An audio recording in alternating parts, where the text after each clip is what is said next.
देश और दुनिया की खबरें देखने के लिए देखते रहें अपना चैनल DKJ।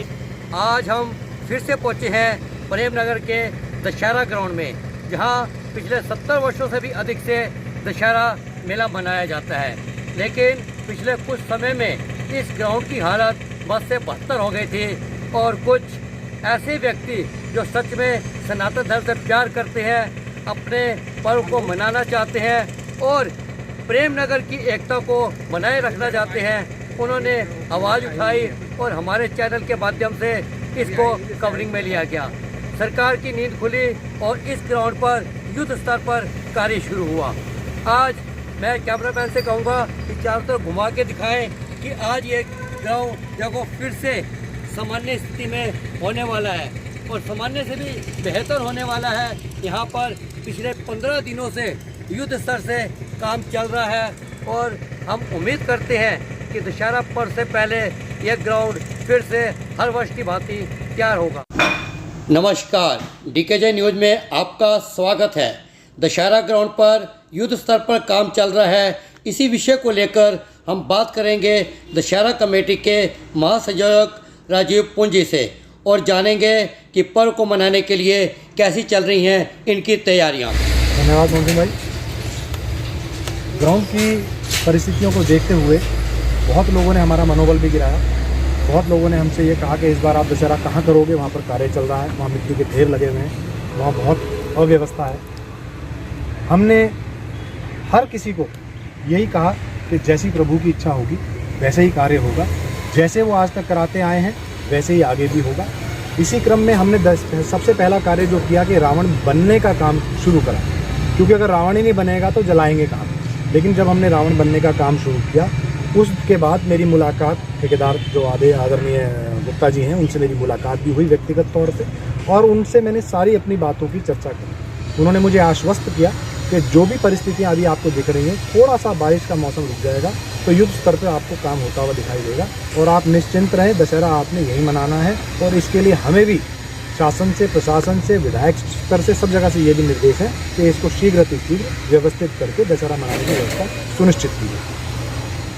लेकिन जिस तरह की स्थिति ग्राउंड की पिछले दिनों में बनी हुई थी, बड़े बड़े मिट्टी के ढेर, गड्ढों में पानी, मच्छरों का ढेर, आसपास के पेड़ों को नुकसान पहुंच रहा था, उस स्थिति को देखकर नहीं लग रहा था कि दशहरे का पर्व यहाँ मनाया जा सकेगा।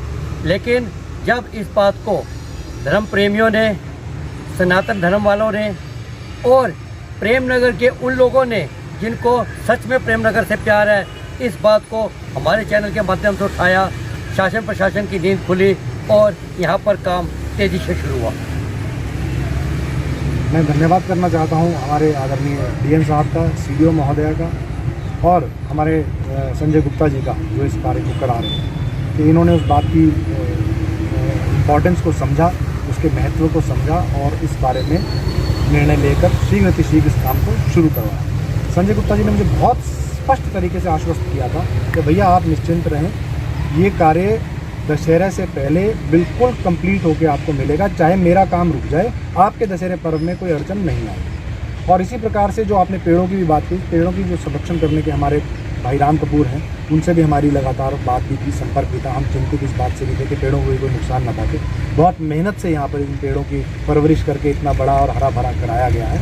लेकिन अभी फ़िलहाल व्यवस्था करने के लिए थोड़ी बहुत इनमें लॉकिंग की आवश्यकता है। वो भी मैंने राम भाई से और उसकी टीम से निवेदन किया है कि अपनी देखरेख में जितना आवश्यक है, जो इस मेले संपन्न कराने में विघ्न ना उत्पन्न हो और सारी व्यवस्थाओं में गेट जो इसमें है वो इमरजेंसी एग्जिट खुल सकें, सब चीज़ों की व्यवस्था हो सके, उस पर ये कार्य किया जाए। तो सभी लोगों के मिलकर और जितने भी हमारे साथी सहयोगी हैं जिन्होंने मेरे सामने या मेरे पीछे इस कार्य के लिए सहयोग किया, मैं उनका धन्यवाद करना चाहता हूँ। और मैं सभी के साथ साथ हमारे DKJ चैनल का भी बहुत बहुत धन्यवाद करना चाहता हूँ, जिसने इस खबर को प्रमुखता से उठाया, प्रकाशित किया और इसकी परेशानी को हर स्तर पर ले जाने की कोशिश करी। मैं आपका भी बहुत धन्यवाद सर। मैं सबसे पहले तो DKJ चैनल का शुक्रिया अदा करना चाहता हूँ, जिन्होंने आज से 15 से 20 दिन पहले एक शिविर का आयोजन किया था यहाँ पर, जिसमें कई मुख्य आदमी आए थे और उन्होंने इस आवाज़ को, जो हमारी दर्द था, उस आवाज़ को ऊपर तक पहुँचाया। उसके लिए मैं DKJ का धन्यवाद करता हूँ। सेकंड में ये जिस दिन ये क्या सरकार को पहले नहीं दिख रहा था कि ये काम जरूरी है? दशहरा बिल्कुल सर पे आ गया और जब तक डिबिट डाली गई उसके बाद काम शुरू हुआ। क्यों? क्या सब आके बोल के बैठे हुए थे? तो चलो देर आए दुरुस्त आए, फिर मैं कहता हूँ कि चलो जैसा अब ये काम चल रहा है दशहरे तक मेरे को लगता है कि शायद कंप्लीट हो जाएगा, ये दशहरा मनाया जा सकता है यहाँ पे ग्राउंड में। पर मैं कहता हूँ कि जैसा अभी जैसे युद्ध स्तर पे काम चल रहा है ऐसा ही जब तक ये काम कंप्लीट ना हो इसी पोजीशन में काम चलता रहे। और शुभेच्छा। देखिए, सबसे पहले मैं आपके और आपका चैनल का धन्यवाद करूंगा कि जिसने इस खबर को बड़ी प्रमुखता से उठाया और महज 15-20 दिन पहले आपने इस खबर को उठाया और उसके बाद राज्य सरकार की, हमारे क्षेत्रीय विधायक की नींद से जागे वो लोग और उन्होंने अपनी नज़रें इस ग्राउंड की ओर अपनी इनायत करी, जिसके बाद यहाँ पर जो कार्य है उसमें कार्य ने कहीं ना कहीं इसमें अपनी तेज़ी पकड़ी है। तेज़ी पकड़ने के बहुत सारे कारण हैं, क्योंकि इससे पूर्व जो एक हमारे दशहरा ग्राउंड में घटना हुई थी उसके बाद काम रोक दिया गया था। उसके बाद यहाँ पर एक बहुत बड़ा सवाल ये खड़ा हो रहा था, क्योंकि किसी को पता ही नहीं है कि काम हो क्या रहा है, काम करवा कौन रहा है। विधायक जो विधायक के क्षेत्र यहाँ पे विधायक के प्रतिनिधि वगैरह हैं उनके द्वारा जानकारी मिलती है कि विधायक स्तर पर कार्य हो रहा है, लेकिन जब विधायक द्वारा पूछा जाता है तब ये पता लगता है कि राज्य सरकार द्वारा कार्य हो रहा है। राज्य सरकार तक जब हमारे साथी पहुँचते हैं, उनके अधिकारियों में पहुँचते हैं तो पता लगता है कि किसी निधि से कार्य हो रहा है। तो सबसे पहले जब कोई एक क्षेत्र में कोई एक बड़ा कार्य होता है उसकी एक पटशिला लगाई जाती है जिसमें ये दर्शाया जाता है कि किस क्षेत्र में क्या कार्य हो रहा है, उस कार्य की लागत क्या आने वाली है, किसका टेंडर कितने का पास हुआ है और उसमें क्या क्या बनना है, जिससे आसपास के लोगों को, उससे जुड़े लोगों को ये जानकारी रहती है कि हमारे क्षेत्र में क्या होने जा रहा है। क्योंकि साथ के साथ समय निर्धारित किया जाता है कि ये टेंडर या ये कार्य जो है 2 माह में, 6 माह में, 1 साल में पूर्ण हो जाएगा, लेकिन ये ऐसा कुछ भी नहीं दर्शाया गया है। बिल्कुल एक गंभीर विषय है ये, क्योंकि कोई भी एक कार्य होता है उसका एक कार्य की सीमा रेखा होती है कि किस समय तक उसको पूर्ण करना है। दूसरा एक बहुत गंभीर विषय है कि जो एक कई सालों से, कई वर्षों से, जब से हम पैदा हुए उससे पहले से हम जो यहाँ पे देखते हुए आ रहे हैं, दशहरा मेला है, दशहरे का पर्व होता है। एक ही मात्र इस समय प्रेमनगर क्षेत्र में दशहरे ग्राउंड के नाम से जो विख्यात है यहाँ करण हो रहा है। अच्छा, आपके जो ग्राउंड में काम हो रहा है इससे कितने सेटिस्फाई हैं? देखिए, ये तो अब आने वाला समय बताएगा, क्योंकि इस ग्राउंड को किस तरह की रूपरेखा देना चाहते हैं। हमारा सबसे बड़ा सवाल पहले भी था और आज भी है और आगे भी रहेगा कि ये ग्राउंड युवाओं के लिए खेलने के लिए है, लोगों के लिए बैठने के लिए है, अन्य शादी ब्याह हो, सुख है दुख है उसके लिए है। मात्र एक ग्राउंड बचा हुआ है, तो इसको जो इसका सदुपयोग है उसी रूप से किया जाए। इस तरीके का कोई स्टेडियम ना बना दिया जाए जहां पर आने के लिए एंट्रियां लगे, जहां पर आने के लिए किसी से पूछा जाए या तमाम तरह की और आने वाले भविष्य में समस्याएं हों। इस तरह का अगर कुछ होता है तो मुझे लगता है कि कहीं ना कहीं समस्याओं का सामना करना पड़ेगा। ये दर्द था सुमित खन्ना का। ऐसा ही दर्द अगर हर युवा के सीने में हो, अपने धर्म को बचाने के लिए, अपने बाजार को बचाने के लिए, अपने व्यवसाय को बचाने के लिए, अपनी एकजुटता को बचाने के लिए, तो मैं कहता हूँ देश लगातार तरक्की करेगा। इन्होंने आवाज़ उठाई अपने इस ग्राउंड को बचाने के लिए। इस ग्राउंड में पिछले 100 वर्षों से दशहरा मेला मनाया जा रहा है। अब उम्मीद करते हैं इस कार्य को देखकर हम उम्मीद लगा सकते हैं कि इस बार फिर दशहरा का पर्व यहाँ धूमधाम से मनाया जा सकेगा। Clean and green environment society के संस्थापक राम कपूर जी, मैं इनसे जानना चाहूँगा कि इस पार्क के बनने में क्या इनके पेड़ों को कुछ लाभ होगा या इनके द्वारा लगाए गए पेड़ों को कोई हानि तो नहीं हो सकती है? राम जी। धन्यवाद मोहन सिंह खालसा जी, जो आपने अपने चैनल के माध्यम से मुझे बोलने का अवसर दिया।